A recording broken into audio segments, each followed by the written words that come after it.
NBC News broke the story today. I don't know if you saw it, that the Democrats are already saying if you bring President Bill Clinton and he has to testify, we're bringing President Trump. What do you say to that? I think they might say that, but they've already brought me. See, I've been brought. They had me indicted many times. Many times. And the president had some surprising thoughts about former President Bill Clinton. It bothers me that somebody's going after Bill Clinton. See, I like Bill Clinton. I still like Bill Clinton. What do you like about him? I liked his behavior toward me. I thought he got me. He understood me. He was the one that said very famously that you don't want to run against Trump when there were 18 people. It was 18 people, including me, total. And he kept telling them, you don't want to run against Trump. Run against anyone. Don't run against Trump. And Hillary sort of laughed at him. A lot to break down here. First off, Trump claims that he's already dealt with what's happening to Bill and Hillary Clinton. That's a lie. In effect, he's conflating being subpoenaed by Congress with his own previous criminal prosecutions in the aftermath of the 2020 election. Let's be clear. These two things are not the same. Those prosecutions against him took place at the hands of either a special counsel, Jack Smith, because even Merrick Garland didn't feel comfortable engaging in a prosecution that could be perceived as biased, or local prosecutors. And his indictments were all at the hands of juries of his peers.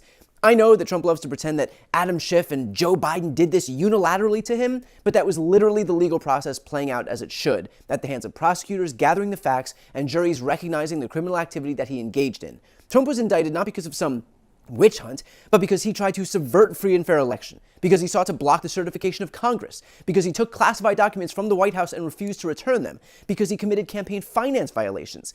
So he can curl up in the fetal position and pretend that he's some victim, but the truth is that he is a criminal. And even today, he's not evidence of a corrupt system where innocent people like him get caught in the gears. He's evidence of a corrupt system where guilty people like him ultimately walk free.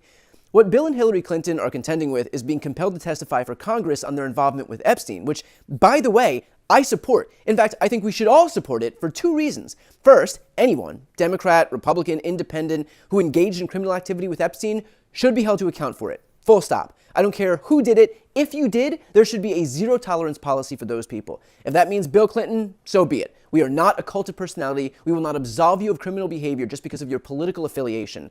But the second reason is the precedent that this establishes, where Republicans are now on record supporting former presidents and their families being forced to comply with congressional subpoenas to answer questions under the threat of perjury about their involvement with Jeffrey Epstein.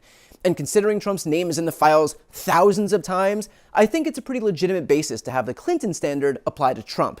And in fact, Republicans are now being questioned on exactly that point. President Trump's name is mentioned more than 1,000 times in these documents. Why not try to get more information from him? Try to get him to testify. Well, I've noticed that every time you all do a gaggle like this with President Trump, somebody asks him about Epstein. So he's been answering questions about Epstein. Not under oath. Well, has Bill Clinton ever answered any questions on Epstein or Hillary Clinton? So this is going to be a new opportunity, and we'll go from there. There goes Comer doing Trump's bidding by deflecting to Bill and Hillary Clinton. And guess what? Again, that's okay. They should testify. We should get all of the facts, but we should get all of the facts, which includes people who aren't Bill and Hillary Clinton. And there will come a day when that clip of James Comer is played to justify subpoenaing Donald Trump to come testify before a Democrat-led House. And I get that hypocrisy and shamelessness have never stopped Republicans before, but let's not forget that they are setting the precedent and we should intend to abide by it. Here's another one. Well, for people who say that I'm not okay, no, I'm not okay. I'm not okay with Epstein co-conspirators walking free. I'm not okay with pedophiles in South Carolina getting 1 day in jail under the leadership of our attorney general. I'm not okay with murderers walking free. I'm not okay with the death or execution of young women like Logan Federico by a guy that had over 20 felonies under his belt. There are a lot of victims, both sexual assault victims, murder victims, victims of child predators, for example, that I've been working with in South Carolina and across the country.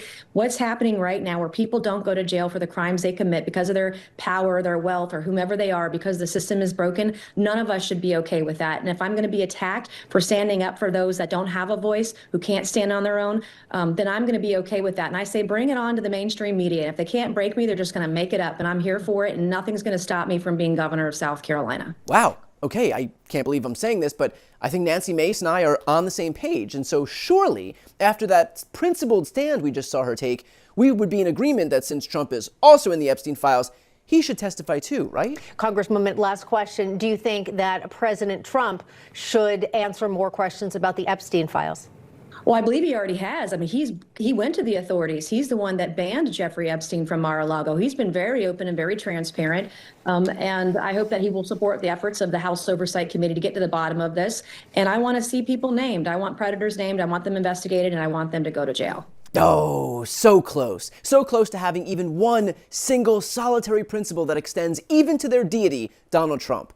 But while the Republicans may be squishy here, the reality is that Democrats are decidedly not. According to NBC News, Representative Jared Moskowitz, an Oversight Committee member known for his frequent on-camera clashes with Comer, said the chairman is sealing his legacy and won't like what comes next when the Democrats next take control of the House and its committees on oversight, banking, and judiciary. Quote, the folks are going to run with it everywhere. It will be crypto, it will be their business, it will be all the investments in the Middle East, it'll be on the Qatari plane, it's going to be the latest thing with the UAE, it's going to be all of it, Moskowitz added, all of it. They are giving a license to these new chairmen in January that will be Comer's legacy. So when Don Jr. and Eric and their children, not because I want this to happen, because I don't want it to happen, but when they're all here, they can thank James Comer for that. Jamie Raskin agreed. According to NBC News, quote, it's clear that past precedents are not off limits for subpoenas. Clinton is a past president who had rendered substantial good faith compliance. But if there is a former president who doesn't render substantial good faith compliance, they're going to be in trouble under this precedent. All bets are off. So did Eugene Vindman. Quote, given the level of corruption that we've seen from this administration, the entire Trump family, and the president himself, I think we should anticipate that this president will be called in after his term as well. As did Zoe Lofgren, a member of the now defunct January 6th committee, who gave a curt response when asked Tuesday what the Comer-Clinton standard means for the House's future. Quote, when is Trump coming, she said. I mean, hell, even James Comer himself conceded as much.